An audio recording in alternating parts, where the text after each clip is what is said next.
Perlu kita ketahui bersama bahwa kehidupan di alam kegaiban memang sangat susah dinalar, sangat susah diterima oleh akal pikiran kita, akan susah diterima oleh logika. Itulah salah satu rahasia dari Allah yang Maha Kuasa yang menciptakan alam nyata dan alam kegaiban. Dan pada kesempatan kali ini sesungguhnya berhubungan dengan video saya yang sebelumnya yang membahas tentang Satrio Piningit berparas seperti Bathara Kresna. Jika ada yang mengatakan bahwa ada negeri Kahyangan, jawabannya adalah ya, benar ada. Dan di manakah negeri Kahyangan itu berada? Kalau di alam kegaiban, negeri Kahyangan itu berada di atas, di antara awan, di antara bumi dan langit pertama. Disitulah Kahyangan berada. Kemudian, tepatnya di daerah mana, di pulau apa, dan negeri mana? Kalau menurut saya, Kahyangan itu terbagi menjadi dua bagian, di tanah Jawa dan di negeri India. Itulah yang menyebabkan kenapa antara tanah Jawa dan negeri India mempunyai keterkaitan, mempunyai sebuah sejarah yang sangat dekat, sejarah yang sangat terkait.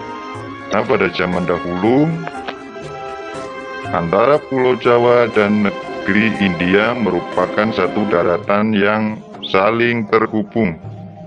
Itu juga yang menyebabkan bahwa cerita tentang para dewa, cerita tentang Kahyangan, cerita tentang dewi-dewi bidadari ada di tanah Jawa dan ada di negeri India.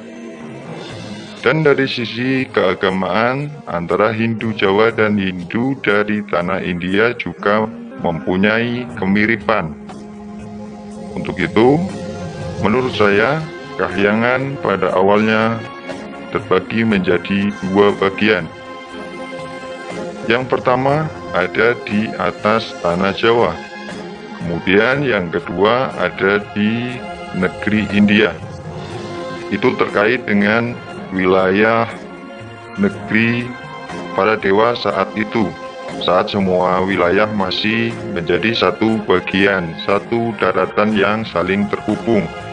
Namun saat ini kita terpisahkan oleh laut yang sangat luas.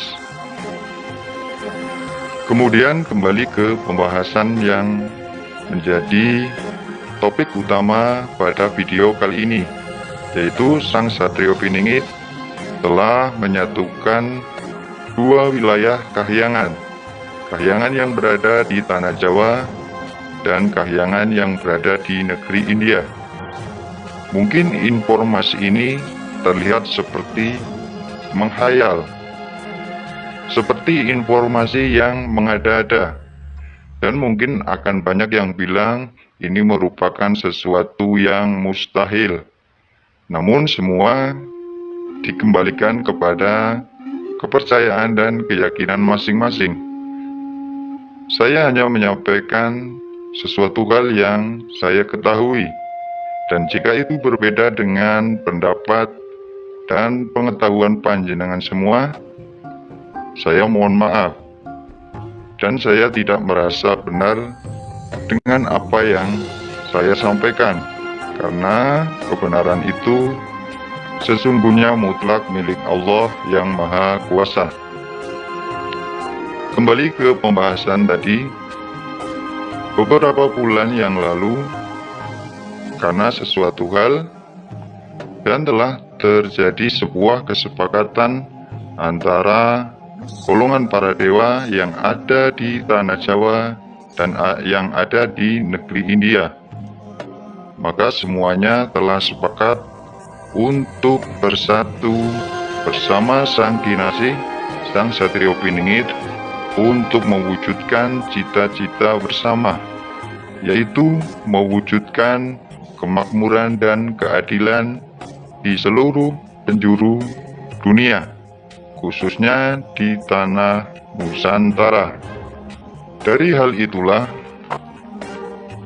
dua tempat kahyangan yang selama ini berada di tanah Jawa dan yang berada di negeri India oleh Sang Satrio Piningit berusaha disatukan, tentunya atas petunjuk, atas izin dan ridhonya Allah yang Maha Kuasa.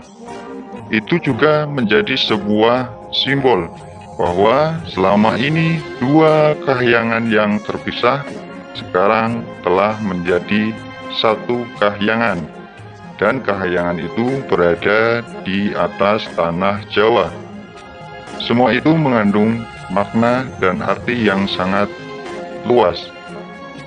Di antaranya adalah menyatunya semua generasi, semua golongan para dewa. Yang ini berarti bahwa sudah tidak ada perbedaan pendapat, tidak ada perbedaan tujuan.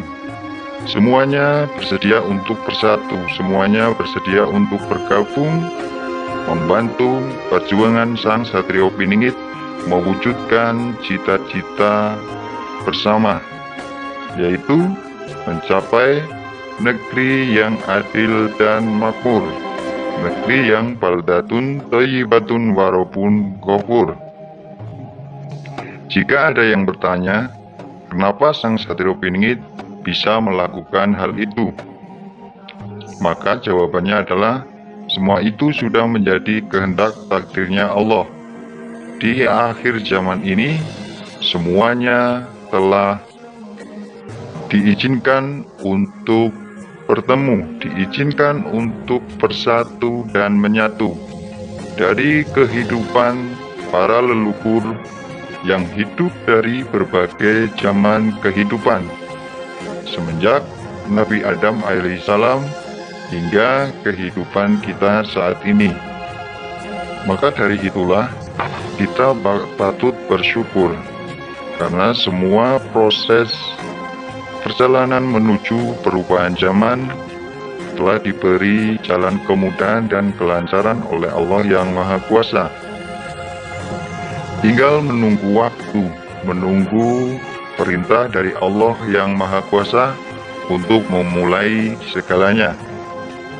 Dengan menyatunya dua kahyangan yang ada di tanah Jawa dan negeri India merupakan sebuah pertanda, sebuah makna bahwa semua para dewa memberikan restu kepada Sang Satrio Piningit, dan semua akan bersedia untuk membantu mencapai cita-cita bersama, yaitu menjadi sebuah negeri yang gemah ripah loh jinawi, menjadi mercusuarnya dunia. Mungkin hanya itu yang dapat saya sampaikan, sedulur. Saya mohon maaf apabila ada perbedaan pendapat tentang hal ini. Namun saya menyampaikan sesuai dengan apa yang saya ketahui. Dan bagi panjenengan yang ingin membuktikan kebenarannya, saya persilahkan, monggo dicari kebenarannya sesuai dengan keyakinan, sesuai dengan keilmuan masing-masing. Apakah yang saya katakan ini sesuatu yang benar atau sesuatu hal yang mengada-ngada? Saya ucapkan terima kasih. Wassalamualaikum warahmatullahi wabarakatuh. Salam Rahayu, Rahayu, Rahayu.